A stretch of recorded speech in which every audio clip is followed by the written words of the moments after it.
أعوذ بالله من الشيطان الرجيم. بسم الله الرحمن الرحيم. إن الحمد لله نحمده ونستعينه ونستغفره ونعوذ بالله من شرور أنفسنا وسيئات أعمالنا، من يهده الله فلا مضل له ومن يضلل فلا هادي له، وأشهد أن لا إله إلا الله وحده لا شريك له، وأشهد أن محمدا عبده ورسوله. موږ د هغه هلک قصه بیانول چې ذونواس پاچا غوښته چې ساحر ځنې جوړ کړي، خو هغه نصراني سو او د وژلو په واسطه د یمن 10,000 نفر و نصرانیت ته داخل سو، او پاچا دغه نفر یو و اورت ور اچول. رسول الله صلی الله علیه و آله وسلم فرمایي په دغه نفرو کې چې اورت اچول کېده یو شذوه چې یو کوچنی د چزوی په غیږ کې وو. دا وبېرېده چې څنګه خپل ځان او دغه کوچنی په اور کې واچوم. نو یې پښه ونیول، په تردد کې ده. هغه د غیږ کوچنی زوی خبري وکړي، ویل موري مه بیریږه، ځان ودا اورته واچوه، ته جنت ته رهیه. دا د الله عز وجل د قدرت معجزه و چې د تی کوچنی خبري کوي، او مور یې هم ځان او کوچنی و اورته وروغورځول. سبحان الله. خلقو د حق دین د اختیارولو د پاره او د دوزخ د اور څخه د خلاصون د پاره په دنیا کې ځان او اولادونه اورته اچول. موږ ته څه پېښه ده چې د حق دین په پېښولو د دوزخ اور اختیارو. ورونو، دغه لوی مشهد او عظیمه قصه الله جل جلاله په قرآن کریم کې هم ذکر کړی ده، او رب عز وجل فرمایي نفر چې و نصرانیت ته داخل سوي و ټوله و دغه اور ته واچول سوه، فقط یو نفر چې نوم یې دوس ذو ثعلبه و په تېښته خلاص او په ځغستا وتښتېدی. بیا هم د ذونواس لښکر په پسې و چې وینیسي، خو ذو ثعلبه و یې ویرېږنې مځکې ته ننوتی او لښکر نسوای کولای چې پسې ور ورسېږي. نو د دوی څخه خلاص اوس ناستی او فکر وهي چې څه وکړي او څنګه د خپل قوم د وژلو بدله واخلي. فکر وهي چې څوک کولای شي چې زما کومک وکړي. یو واره د روم پاچا قیصر ورپه یاد سو چې هغه هم نصرانی دی او تر کسرا وروسته لوی پاچا او د قدرت خاوند دی. نو د روم پر طرف و قیصر ته ورهیسو، څو ځان یې و قیصر ته ورساوه او د هغه دربار ته ورغلی. قیصر ته وویل چې زموږ کومک وکړه، د یمن پاچا ذونواس دغسې ظلم را سره وکړي چې 10,000 نصارای په یوه ورځ مړه کړه. قیصر چې متعصب نصرانی وو په دغه کار ډیر خپه سو او ډیر قهر ورغلی، مګر یمن ډیر لري دی. نو یې ذو ثعلبه ته وویل یمن زموږ څخه ډیر لري دی، خو زه به یو بل حل در پیدا کم. هغه دا چې زه به د حبشې پر پاچا نجاشي خط درکم او نفر به در سره ولېږم چې هغه دې کومک وکړي، ځکه یو خو حبشه و یمن ته نږدې ده او بل نجاشي هم نصرانی دی. د ذو ثعلبه هم خوښه سوه. نو قیصر د ذو ثعلبه په ملګرتیا خط او نفر و نجاشي ته ولېږل چې د ذو ثعلبه کومک وکړه. خط و نجاشي ته ورسېدی. نجاشي هم ډیر په قهر سو چې ذونواس د دین خلق وژلي دي. نو یې ډیر لوی لښکر چې شمیر یې و 80,000 ته رسېدی جوړ کړي، چې په هغه وختو کې جزیره العرب په دغه اندازه لښکر نه ولیدلی. د دې لښکر عمومي مشر او امیر اریاط نومېدی، خو په لښکر کې یو بل نفر هم سته چې د یوې فرقې مشر دی او نوم یې ابرهه دی. لښکر تیار سو او په بحر احمر کې د کشتیو په واسطه تیر سو څو یمن ته ورسېده. هلته د اهل یمن او د حبشې د لښکر په مابین کې ډېر لوی جنگ شروع شو. د یمن د لشکرو مشر ذونواس دی او د حبشې د لشکر مشر اریات دی. د جنگ په آخر کې د یمن پاچا ماته وخوړه مګر تسلیم نسو او وتښتېدی. خو حبشان په پسې و نه پریږدي.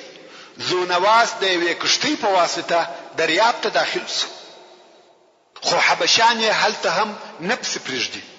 څو ذونواس په خپل ځان مړ کړي ویل نه غواړم چې د دشمنانو په لاس ووژل سم.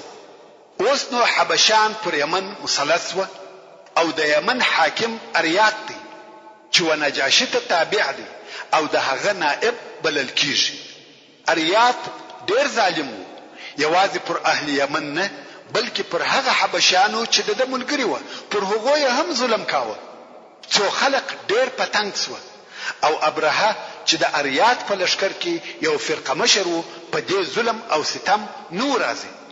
نو په لشکر کې د ننه د اریات مخالف نفر پیدا کړ او په اتفاق سره د اریات پر ضد د جنگ اعلان وکړ. اوس د حبشه لشکر پر دوه حصو تقسیم شو.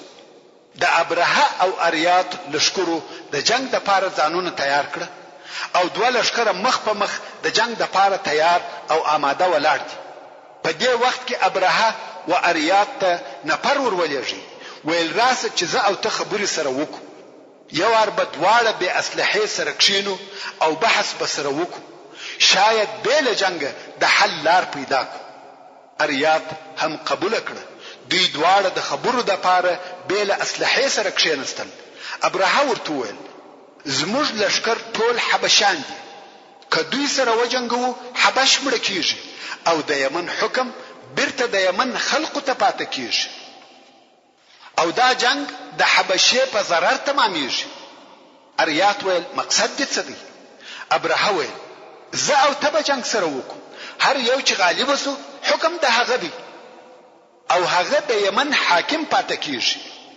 اریات ویل خوښه مې ده. نو د لشکرو پر ځای دوی دوه یو په یو جنگ سره شروع کړي. اوله حمله یا د توري واري اریات وکړي. هغه خطا سو خو فقط د ابرهه پر پزه تور ومشته او د ابرهه پزه یې غټ ور پرېکړ. نو د دې جهته ابرهه ته ابرهه اشرم ویل کیږي ځکه په عربي کې اشرم وهغه چاته ویل کیږي چې پزه یې پرې سوي وي. خود وهمه حمله یا د توري واري ابرهه وکړي. اریات یې په تور ووهه او مړ کړ. نو د یمن حاکمیت و ابرهه ته ورپاتې سو او ابرهه د یمن پاچا سو. دا خبر د حبشه پاچا نجاشي ته ورسېدی. ډیر په قهر او غضب سو ول حبشان څنګه په خپل مابین کې سره جنگیږي او ابرهه څنګه دا جرأت کاوه چې اریات ووجني. نو نجاشي قسم یاد کړي چې د خپل لشکر سره به یمن ته ځم او د یمن خاوره به تر پښو لاندې کوم او د ابرهه سر به ورخروم. ورون په هغه وختو کې د سر خرول د ذلت علامه و. نو ځکه به مریانو همیشه سرونه خرول. دا خبر و ابرهه ته ورسېدی چې نجاشي په قهر سوی دی او زما د ذلت د پاره قسم یاد کړی دی. څرنګه چې د ابرهه د نجاشي سره هیڅ په واسه نه و پوره نو یې خپل سر په خپل وخراوه او د یمن یو څه خاوره په یو کڅوړه کې واچول. دغه خاوره او خپل ورېشتان یې د یو لیک سره د یو نفر په لاس و نجاشي ته ولېږل. په لیک یې و نجاشي ته لیکلی و زه ستا تابع او ستا خادم یم. ما چې اریات ووژي د هغه سبب دا و چې هغه ظالم و، ډېر ظلم یې کاوه او خلک یې ستا څخه متنفره کول او ستا د قسم د پاره ما خپل سر وخراوه. دغه زما ورېشتان دي او دغه هم د یمن خاوره ده تر پښو یې لاندې که چې ستا قسم ادا سي. نجاشي هم راضي سو ویل څرنګه چې دی زما تابع دی او زما د امر څخه مخالفت نه کوي نو ولې جنګ کوم؟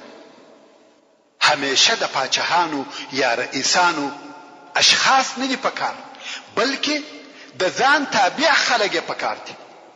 د نجاشي سره خبره پای ته ورسېده مګر ابرهه چې د نجاشي نائب بلل کیږي د هغه په زړه کې بیا هم د نجاشي بیره و.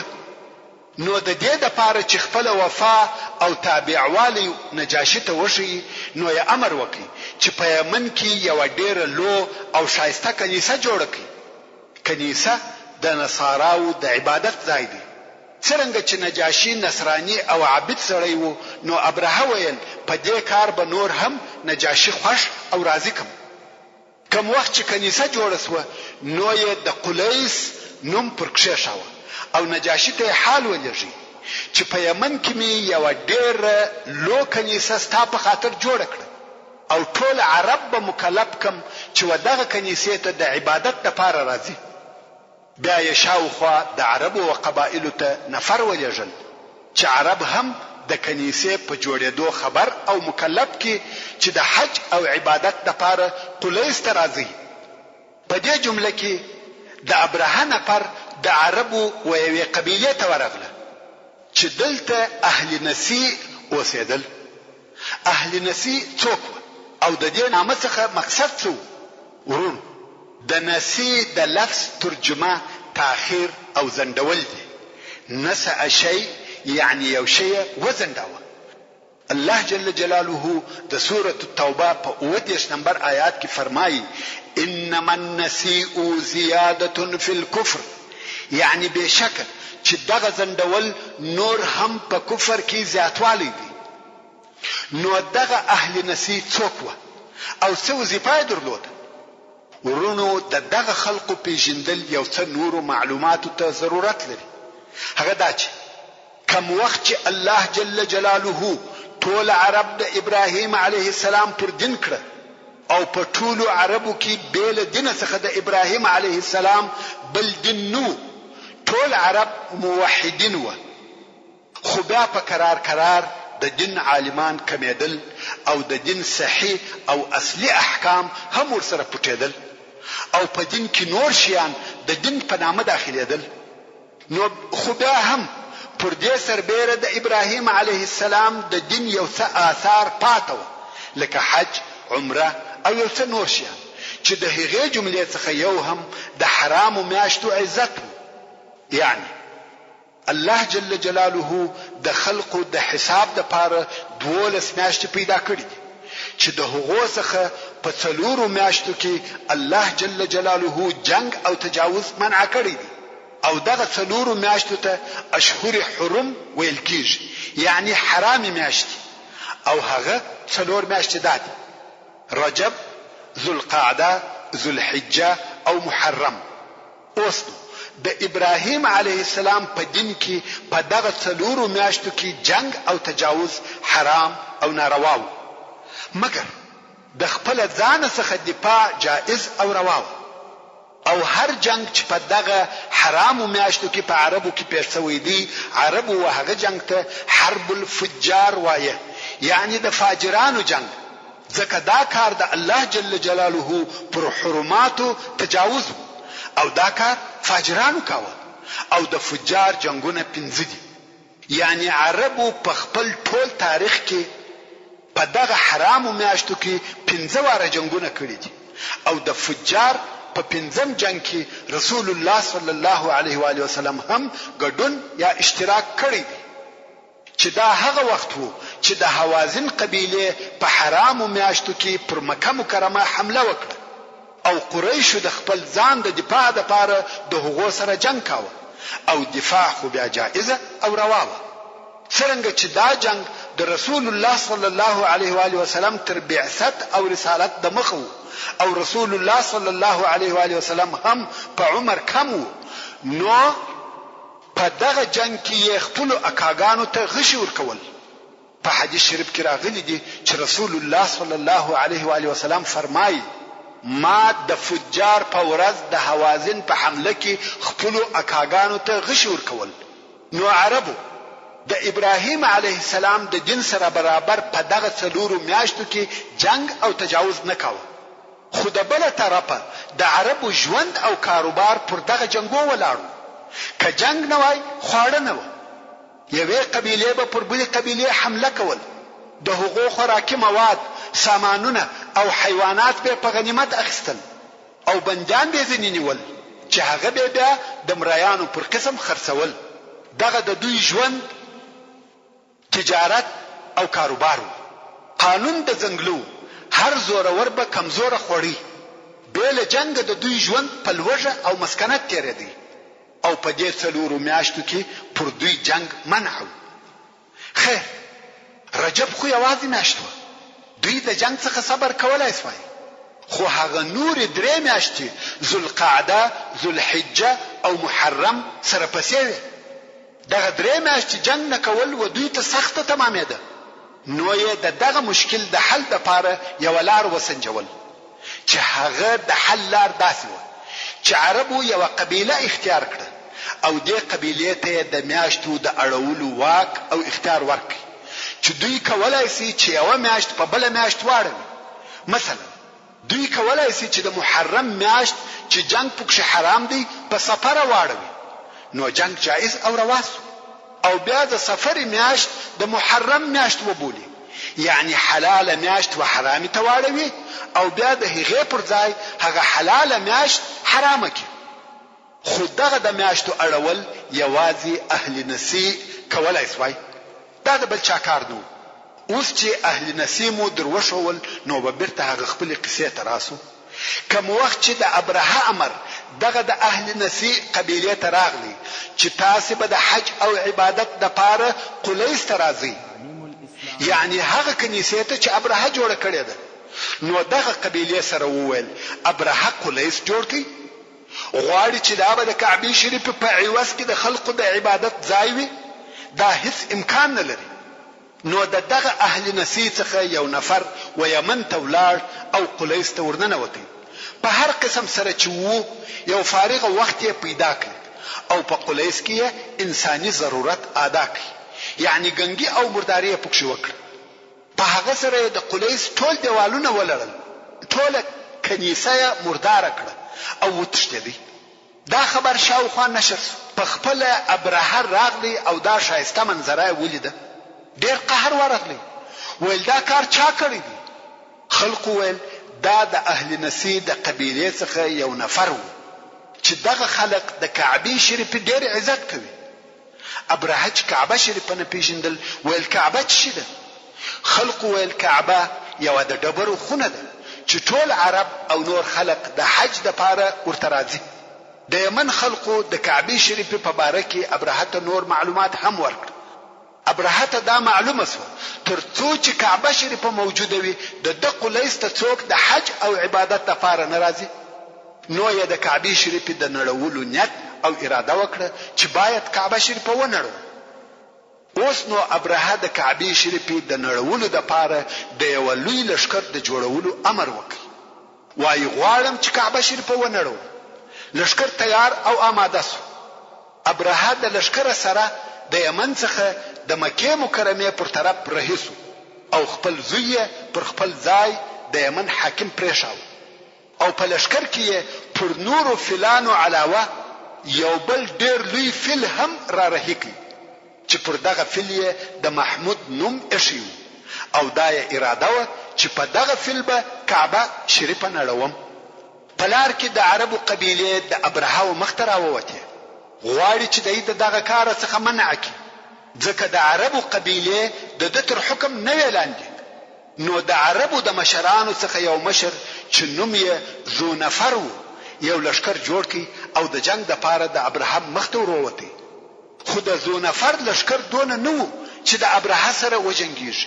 نو خود د ذونفر قبیلې ماته وخوړه او په خپله ذونفر اسیر ونیول سو او ابرهه دی هم د خپل لښکر سره رهي کړي. بیا په لار کې د خثعم قبیلې ته دا خبر ورسېدی چې ابرهه غواړي چې کعبه شریفه ونړوي. دوی هم لښکر جوړ کړي چې مشر یې نفیل ابن حبیب و. خو تر لږ جنګ وروسته دې قبیلې هم ماته وخوړه او نفیل هم اسیر ونیول سو. خیر ابرهه طائف ته ورسېدی. اهل طائف چې د ثقیف قبیله وه د ابرهه څخه وبېرېدل چې خلق به مو ووژل سي او طائف به په خرابه بدل کی. نو یو ابرهه ته نفر ورولېږل چې موږ په دې موضوع کې هیڅ دخل نه لرو، که ته کعبه نړوې ویې نړوه، او د دې دپاره چې دا درته ثابته سي چې موږ بې طرفه یو او ستا په کار نه لرو، یو نفر به هم در سره ملګری کو چې تا ته لار در وښیي او کعبه شریفې ته دې ورسوي. نو د اهل طائف څخه یو نفر چې نوم یې زورغال و په خپله خوښه د ابراهیم ملګری سو چې لار ور وښیي. نور عرب کله په دې راضي وه او هیڅوک داسې نه و چې لار دې ور وښیي. خدا یو لوی خیانت و چې زورغال وکړي. زورغال د ابراهیم سره ملګری سو او د مکې مکرمې لار وښیي.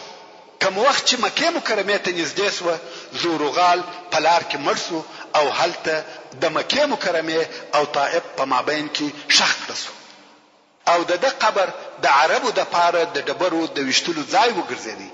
یعنی هر وخت چې به عرب دلته تېرېده د ده قبر به په ډبرو ویشتی او ویل به چې دا د خپل قوم خائن دی. حتی که عرب تر اوسه پورې د یو خائن دپاره مثال راوړي نو وایي فلانی زورغال دی چې خپل قوم ته خیانت وکړي او دشمن ته لار ور وښول.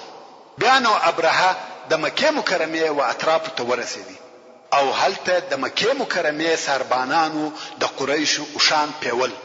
د ابرهه لښکر دا اوښان واخیسته او خپل د لښکر ځای ته بوتله. په دې اوښانو کې 200 اوښان د عبدالمطلب و چې دغه عبدالمطلب زموږ د پیغمبر حضرت محمد مصطفی صلی الله علیه و آله وسلم نیکه دی او عبدالمطلب د مکې مکرمې عمومي مشر او رئیس و. دا اخبار و مکې مکرمې ته ورسېده چې ابرهه راغلی دی غواړي چې کعبه شریفه ونړوي او د قریشو اوښان یې هم بوتله. نو عبدالمطلب ورغی غواړي چې د ابرهه سره وویني خو ابرهه انکار وکړي ویل نه غواړم چې په عربو کې د هیچا سره ووینم. عبدالمطلب و ذو نفر ته ورغلی. هغه ذو نفر چې د ابرهه سره بندي و ویل کومه لار او طریقه نسته چې زه د دغه پاچا سره ووینم. ذو نفر ویل لکه څرنګه چې ته مې وینې زه بندي یم خو بیا هم اونیس چې دغه محمود نومي فلوان او تربیه کوونکی دی او ابرهه ته نږدې دی. ورونو هغه وخت فلوانانو د پاچاهانو په حضور دونه قدر او عزت درلود لکه نن ورځ چې د جنگي تیارو د ښه او تکړه پیلوټ قدر سته. نو ذو نفر ویل زما او دغه اونیس فلوان په لار کې یو څه تعلق او شناخت پیدا شوی دی. که دې خوښه وي زه به دغه اونیس ته ووایم چې ابرهه ته دې ورولي. د عبدالمطلب خوښه سوه ویل ښه دی ته ورته ووایه. ذو نفر و اونیس ته وویل دغه عبدالمطلب د قریشو د قبیلې لوی سردار او رئیس دی. که دې د ابرهه سره مخامخ او مقابل کې احسان به دې وي. نو اونیس یې واسطه سو او ابرهه هم عبدالمطلب ته د ملاقات اجازه ورکړه. عبدالمطلب چې ډیر شایسته او د دبدبې خاوند و هیبت یې درلود. هر چا چې به ولیدي بې اختیاره د عزت صدې کېدی. نو کوم وخت چې دی د ابرهه مجلس ته ور داخل سو د اولو لیدلو سره د ابرهه په زړه کې د عبدالمطلب عزت او هیبت پیدا سو. لوړ او با عزت شخص ورته معلوم سو.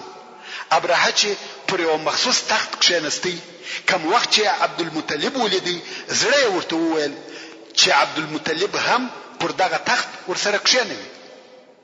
خو د نورو حبشیانو څخه وشرمېدی. نو ابرهه د خپل تخت څخه راکښته سو او د عبدالمطلب سره د عزت د پاره پر ځمکه کښېنستی او پوښتنه یې ځینې وکړه چې څنګه او څه لره راغلی یې. عبدالمطلب ویل ستا عسکرو زموږ اوښان به ولیدي او په هغه جمله کې زما هم 200 اوښان سته. نو زه راغلم چې دغه زموږ حیوانات بیرته ومشتراکې. د دې خبرې په اورېدلو سره ابرهه ته ډېر قهر ورغلی. ویل کوم وخت چې ما ته ولیدې ته مې تر دې لوی او لوړ وبللې. ستا عزت مې وکړي ستا د عزت دپاره پر مځکه در سره کښېنستم خو تا چې خبرې شروع کړې فقط اوښان غواړې. ما دا فکر کاوه چې ته به د کعبې په باره کې زما سره خبرې وکړې. هغه کعبه چې ته او ستا قوم یې عبادت کوي او معززه یې بولي د الله جل جلاله کور یې بولي. ما فکر کاوه چې ته به ووایې دغه کعبه مه نړوه مګر ته وایې زموږ اوښان راکه. عبدالمطلب ورته ویل یا ابرهه زه د اوښانو خاوند یم. دغه د دنیا مال دی چې زه حکم پر لرم او تصرف پکښې کوم مګر کعبه هغه ځان ته مالک لري خپل مالک یې ساتي.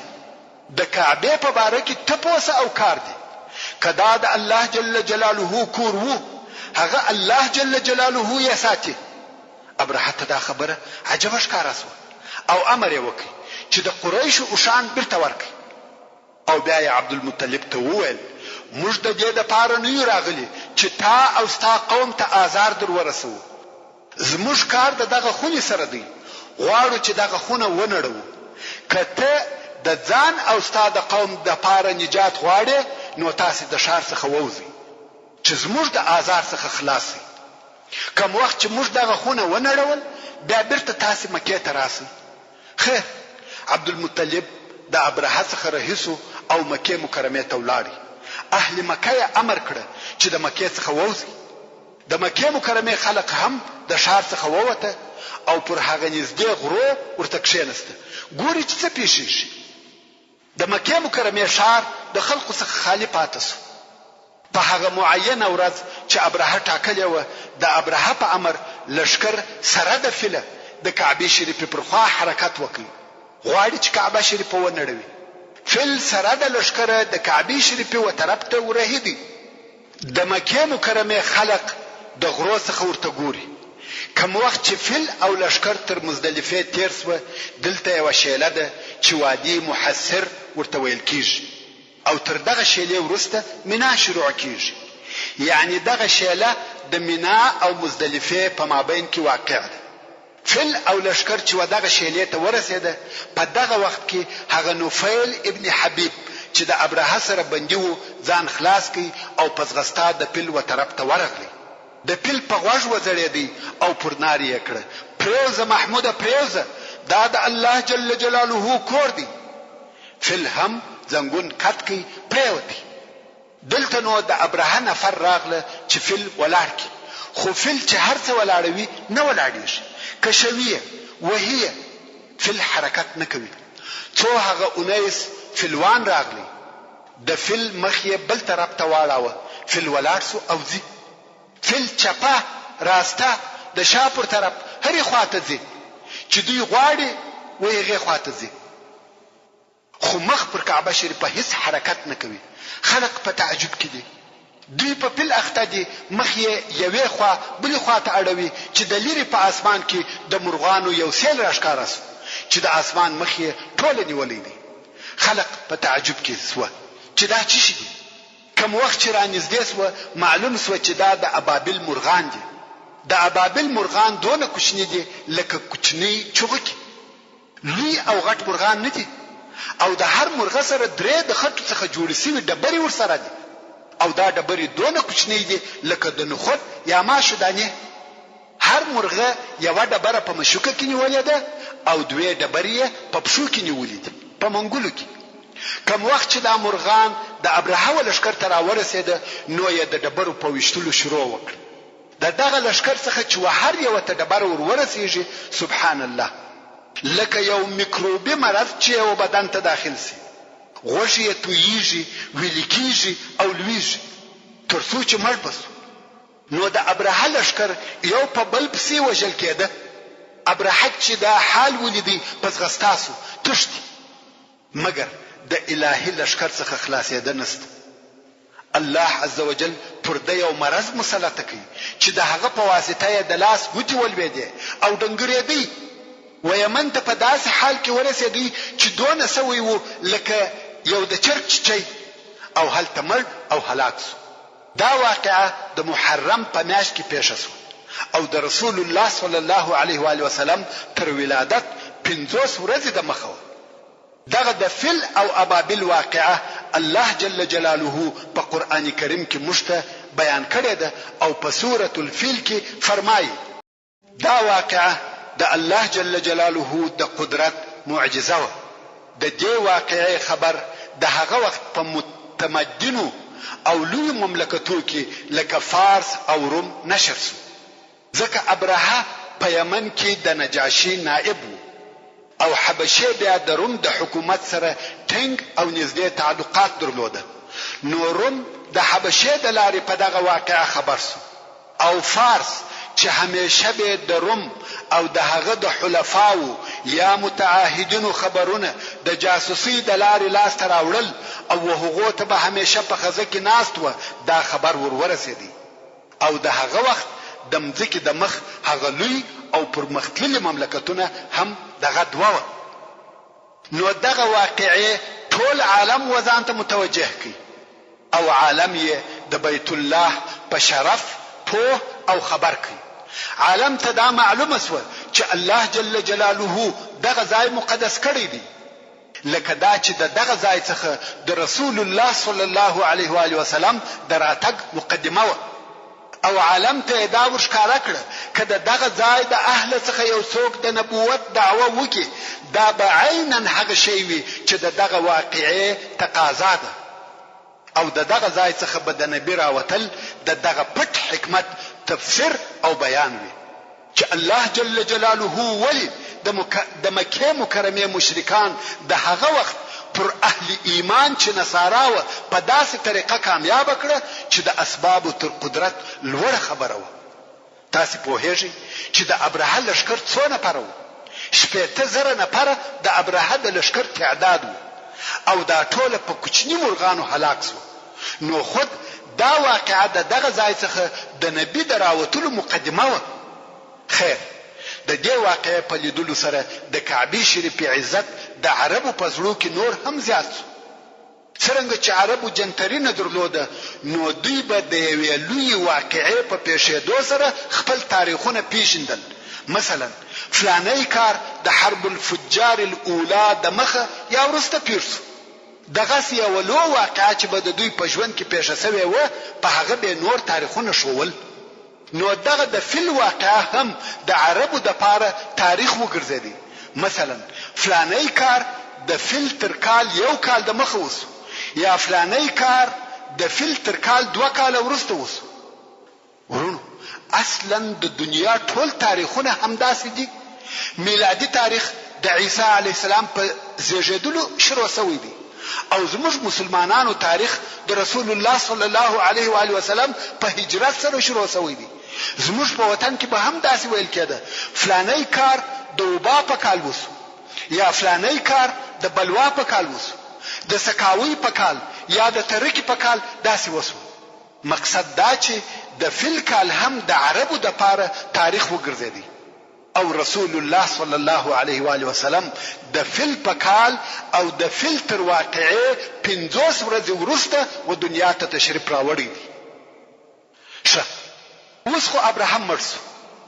مګر بیا هم د یمن حکم د حبشانو په لاس کې وو ځکه ابراهیم خپل زوی چې یکسوم نومېدی په یمن کې د ځان په عوض پاچا ګرځولی وو او تر یکسوم وروسته د ابراهیم بل زوی چې مسروق نومېدی د یمن پاچا سو د مسروق په وختو کې یو نفر پیدا سو چې عرب او د یمن د اصلي اوسیدونکو څخه وو یوازې دا نه بلکې د ربيعه ابن نصر پاچا د اولادې څخه وو هغه ربيعه چې زموږ په قصه کې د یمن اول پاچا وو هغه چې خوب یې لیدلی دغه یمني عرب نوم سیف ابن زیزن وو دغه سیف چې اصلي عرب او د پخوانی پاچا ربيعه د خاندان څخه وو همیشه په فکر کې وو چې د یمن د اصلي عربو حکم د حبشانو په لاس کې دی او دغه تجاوزګرانو څنګه د عربو مځکه په خپل قدرت کې راوستلې او د نیکګانو پاچاهي غصب کړې ده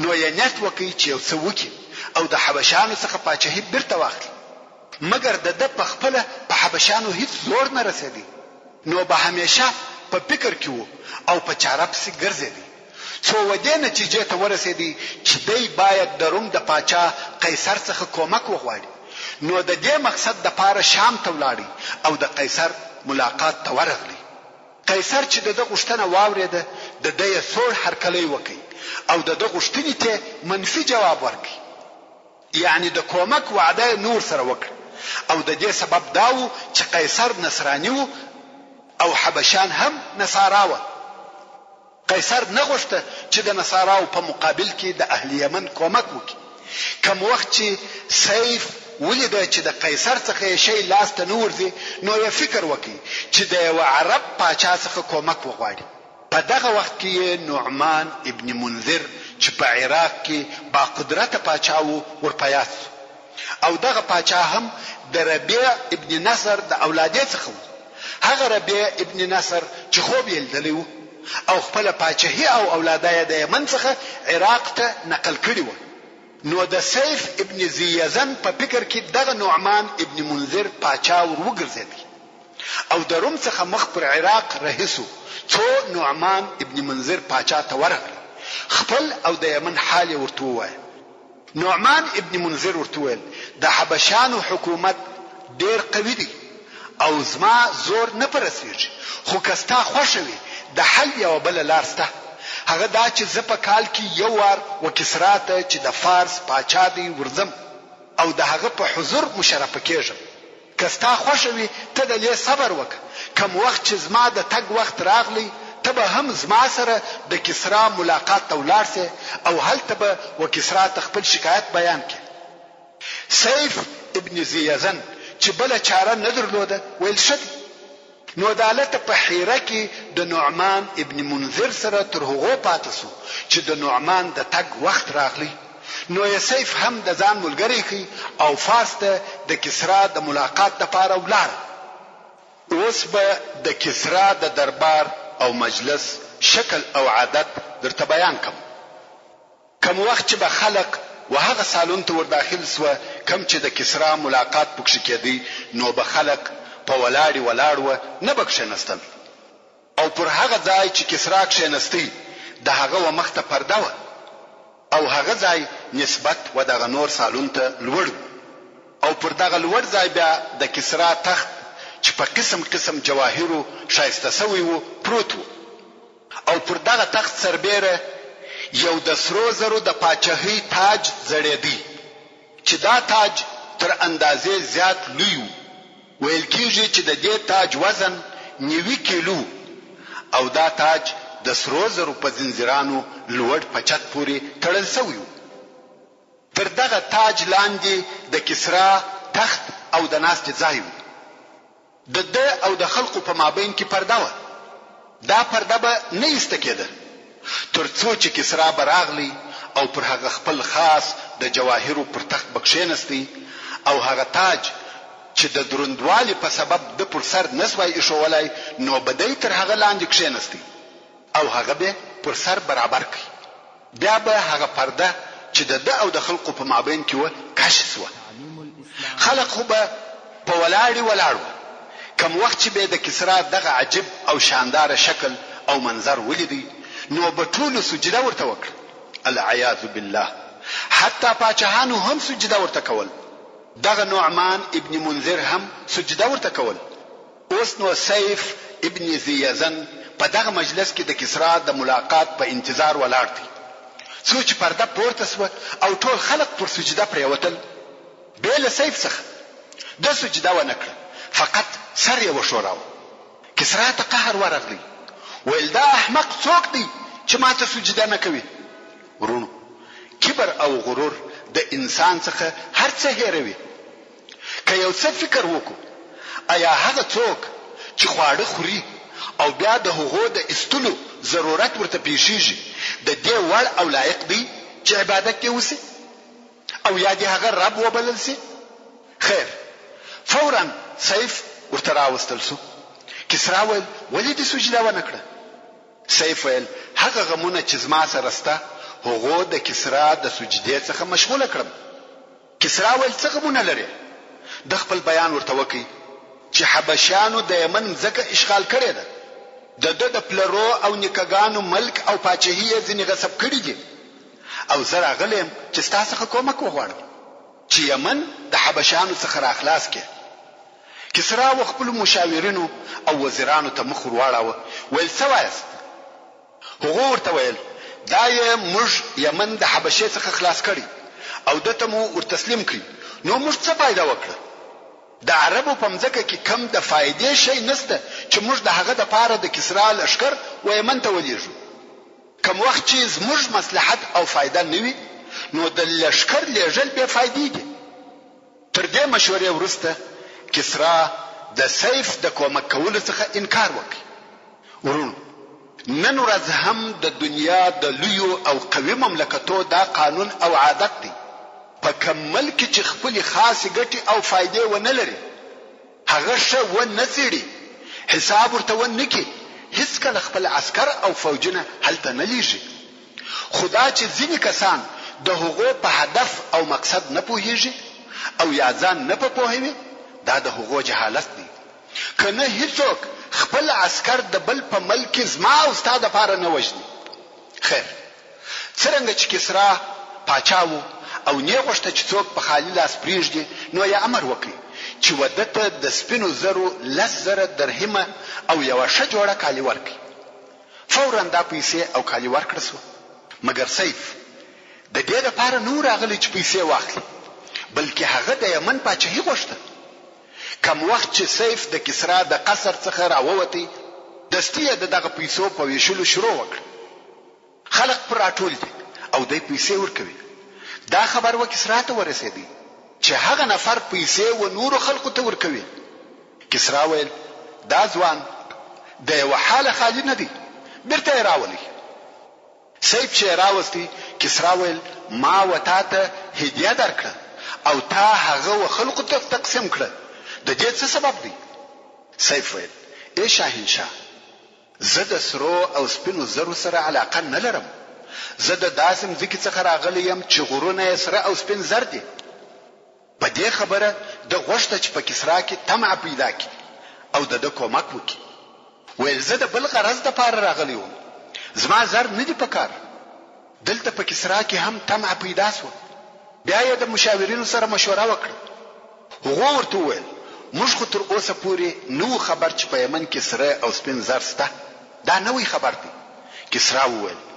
تاسو نو لیدئ چې دراهم یې وخلق ته ورغورځول دا د دې علامه ده چې دوی و دراهم ته اړ او محتاج نه دي اوس نو کسرا او د مشاورین په تردد کې دي چې کومه کې وکی کیا هلته خو په دوی کې طمع هم پیدا شوی ده په اخر کې پر دې فیصله وکړه چې موږ په بندخانو کې لاس خلق لرو چې پر هغو د وجلو امر شوی دی چې باید مړ کړي شي دغه خلق براو باسو او لشکر به ځنی جوړ کو د سیف ابن زیزن سره به ولېږو کدوی پر حبشه کامیاب شو یمن ستاسو او کمړسو دا هغه شی دی چې موږ د هغو د پاره غواړو کسرا ویل دا ښه فکر دی نو یې د بندخانو څخه داسې خلق راټول کړ چې د وجلو امر پر سوی وو په دې خلقو کې غله مجرمان قاتلان او سیاسي بندیان وو د دې ټولو نفرو شمیر و 800 نفر ته ورسېدی